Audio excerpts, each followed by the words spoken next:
We have James Debb and Robert Owen back in the UK to thank for the 8-hour day movement started in the Industrial Revolution. 8 hours labour, 8 hours recreation, 8 hours rest. This was their mantra. But it took the passage of 100 years for its international adoption. The Moomba Festival in Melbourne replaced the Labour Day 8-hour march in 1951. Perhaps now it is time for another revolution. From the country that brought us ABBA. From the country that brought us IKEA. From the country that brought us our Herkdederyberry, the Swedish chef from the Muppets. Bork, bork, bork. We now have the 6-hour working day. The aim is to get more done in a short amount of time, whilst ensuring people have energy to enjoy their private lives at no cost, i.e. no salary cut. There are some conditions. You give up social media, no Facebook, Instagram, or playing Pokemon Go. The Independent, a news provider based out of the UK, and many of my Facebook friends are talking about the 6-hour working day following a recent article resurfaced and a viral video clip. Well, almost 500,000 shares and 42 million views. Sweden has embraced and continues to embrace the 6-hour workday. Please indulge me whilst I play this small clip.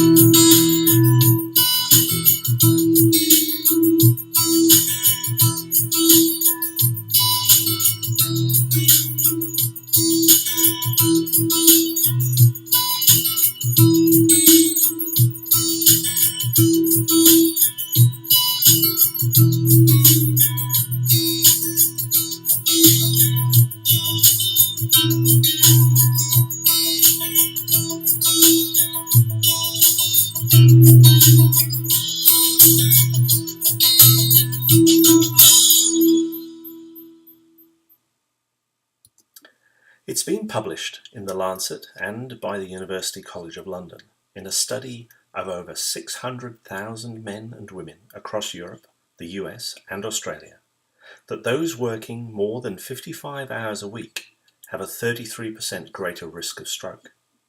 A causal link, even taking into account age, sex and socio-economic background, and some acknowledged risk factors like smoking, alcohol and levels of physical activity. If you work longer hours, you are at a much higher risk of a stroke and heart disease. Studies continue to show how time poor we believe we are, and how difficult we find it to manage this finite resource. This crosses over so many other concepts by many deeper thinkers than I about what drives us, from how motivation is driven by purpose and not monetary incentives, Daniel Karpachkov, all the way to debunking Maslow's hierarchy of needs, recognizing that social connections are a prerequisite for survival, physically and emotionally, Pamela Rutledge. But for me, it's about being focused for the 6 hours that ultimately gives me more time with my friends, my family, the people I love. Those social connections. What can be better than that? We really get to enjoy doing something we really want to do, perhaps something that we've not realized before.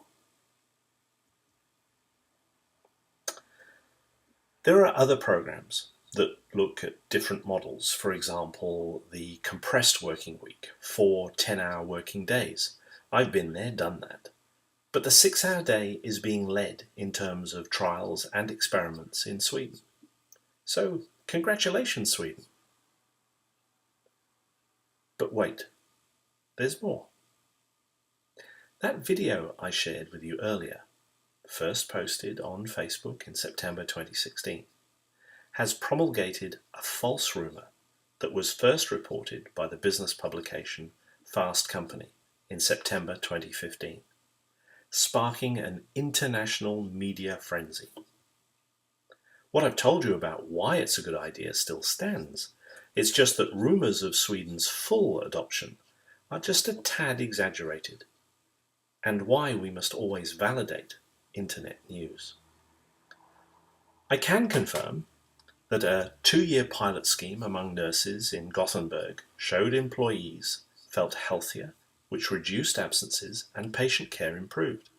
68 nurses had their 8-hour days cut, and the results were as expected. Staff satisfaction improved, as did health and patient care.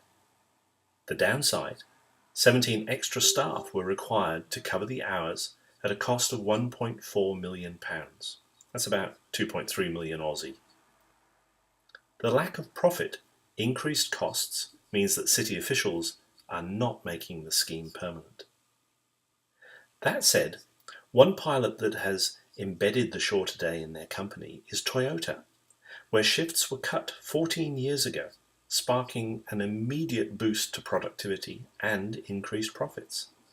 They're on record as not going to go back. The theory and practice is aligned to the body's natural rhythm and ability to productively focus. Let's hope other countries and companies will follow suit. I think politically that makes me a democratic socialist, what I believe is practiced in Denmark, Norway and Sweden. Do I have all the facts? No, I don't. Am I scared at the recent political rhetoric coming from the United States? A corporate oligarchy? A system where corporate leaders are more powerful than the political ones, even with Trump as president? Yes, quite a bit. I'll end on what I think is a topical quote about the country that supports the least paid vacation time in the world. It's by George Carlin, and he said, "The reason they call it the American dream is because you have to be asleep to believe it." My call to action, I believe, is a simple one attributed to Dolly Parton. Don't get so busy making a living that you forget to live.